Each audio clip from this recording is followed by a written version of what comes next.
Parler des dictateurs africains? Très bien, parlons-en. Mais parlons-en vraiment. Hier, sous ma vidéo, il y a quelqu'un qui a tagué ces gars-là. Mais toi qui as tagué ces gars-là, je ne sais pas pourquoi tu l'as fait, mais sache qu'il ne va jamais me répondre. Parce que moi, je me base sur des faits et non sur des opinions. C'est-à-dire que ce que moi j'ai dit, ce que je démontre en fait, on peut prouver que j'ai tort ou que j'ai raison parce qu'ils sont des faits. J'ai fait même une série de vidéos sur ces gars, il n'a jamais répondu. Quand il disait que non, l'esclavage n'a jamais été pratiqué par les Noirs et que les Noirs avaient interdit, aboli l'esclavage avant les Occidentaux. J'ai lu et sorti des vidéos filmées en 4K en 2025 où des Noirs se font ligoter, découper même à la machette parce qu'ils refusent de se soumettre à leur maître esclave noir. Des images de députés à l'Assemblée nationale malienne qui défendent l'esclavage comme une pratique ancestrale et que tu ne peux pas être banni juste pour plaire aux Occidentaux parce qu'on n'a pas les mêmes coutumes.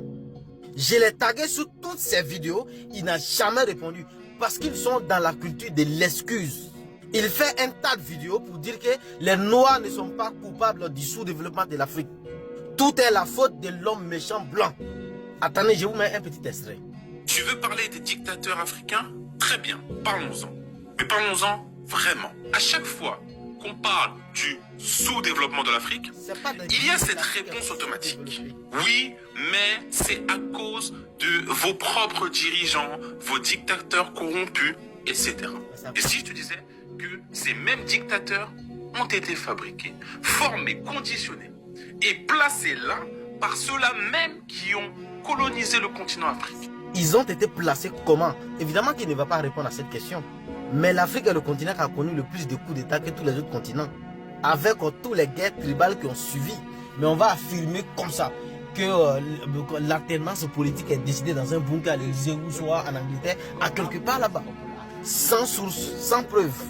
Moi, mon problème, c'est que je ne sais pas débattre avec des gens qui ne disent rien. Parce que dire que l'Afrique est à la ramasse parce que les dirigeants africains ont été formés par les Occidentaux suppose que les méthodes de gouvernance des Africains, ils les ont appris en Occident. Mais moi, je veux des noms. Qui sont les professeurs qui apprennent la corruption, le népotisme, le tribalisme politique aux dirigeants africains? Je veux des noms. Qu'on me donne des noms pour qu'on puisse débattre. Qui sont les professeurs qui apprennent aux dirigeants africains à rester 40 ans au pouvoir, 43 ans au pouvoir? Comme lui-même, il vient de Congo-Brazzaville, écoutez le président brazzavillois. Hollande est obligé de quitter le pouvoir après seulement 5 ans. Vous, ça fait presque 20 ans que vous dirigez le pays. Comment vous faites pour tenir aussi longtemps? Je ne sais pas. Je pense que c'est la vie et les situations ne sont pas les mêmes. Tout est différent. Vous auriez dû lui donner des conseils peut-être? Non, il n'y a pas de conseils. Puisque les Français même ne savent pas faire ça, c'est dans quelle école il a appris? Et quand on pose la même question au président ivoirien, voici comment il répond. Et puis vous devez arrêter d'imposer les normes de l'Occident aux Africains. Nous sommes suffisamment majeurs pour gérer nos pays.